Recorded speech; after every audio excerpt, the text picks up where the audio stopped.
sure that so many of you have heard too many tragic stories about unprecedented times, difficult things to hear, and it's probably nice to hear about some good in the world. So that's exactly what I'm about to do. This story just happened a few days ago. True story. In Santander, Spain, in a Spanish triathlon. Maybe you've heard about it. It was on some media sites.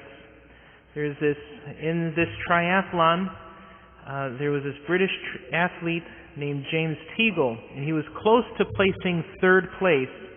And he was just 100 yards from the finish line. And at the end of a long race, he didn't realize that there was a sharp right-angle turn before the last 100 yards of the race, before the finish line. And so he actually collided into the fence where the people were. Then behind him was another Spanish triathlete named Diego Mentrida, and he was behind the British athlete for most of the race. And he made the turn well enough, and then as he passed James, but then he realized that he didn't want to cross that finish line unless James went ahead of him. So he stopped and waited for James to cross the finish line. And so James got that third place instead of him.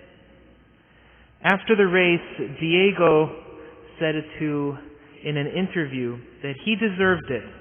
This is something that my parents and my club taught me since I was a child. My view is that it should be a normal thing to do. And then the triathlon organizers ended up giving Diego an honorary third place finish. Isn't that a great story? The race just took place last week, and it's inspiration for all of us about that there is good in the world. And in correlation with our readings today, we see that topic of integrity come up.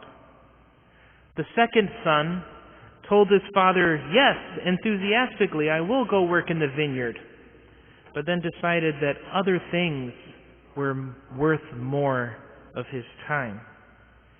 But then the second son who said no, the first son who said no at first, but then his conscience probably burned his soul a bit, and then decided to work in the vineyard. Doesn't that ever happen to you? Maybe you make a selfish decision. I make selfish decisions sometimes, and then later on it just eats at my heart. And then you finally give in and say, okay, I will do that good deed. I will be virtuous. And if that happens to you, that's good. It means your conscience is working well. This triathlon story has a lot to do with integrity. Imagine what was going through Diego's head as he was running the last few steps to the finish line, debating, should I go? Should I let my competitor go in front of me? And Diego Mentrida could have crossed that finish line. He could have taken third place and thought nothing of it. It wasn't his fault that his competitor made an error. And we probably never even would have heard of their names or of this event unless he had integrity. Out of that act of integrity, selflessness, and honor, now we get to see the goodness of people's hearts. Never forget the goodness of people's hearts. In a country right now, we're so divided. Probably more divided than we have ever been before. So polarized. Each side pointing fingers at each other. In these moments, always remember the dignity of every human person first. See their personhood first before their political affiliation. And then that's when true dialogue can take place.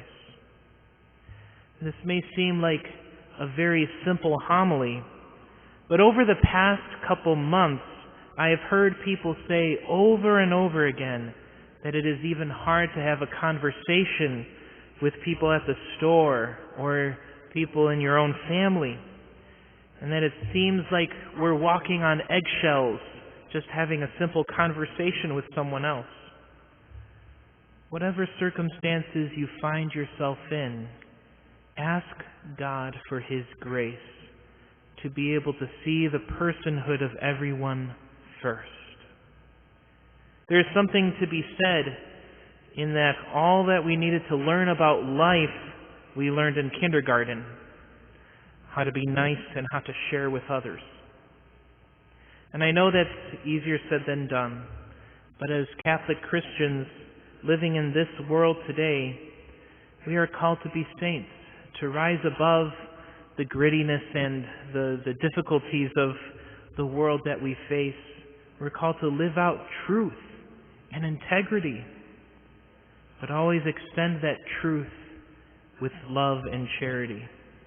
And so we pray for that grace to be able to love others, especially when it is difficult to do so.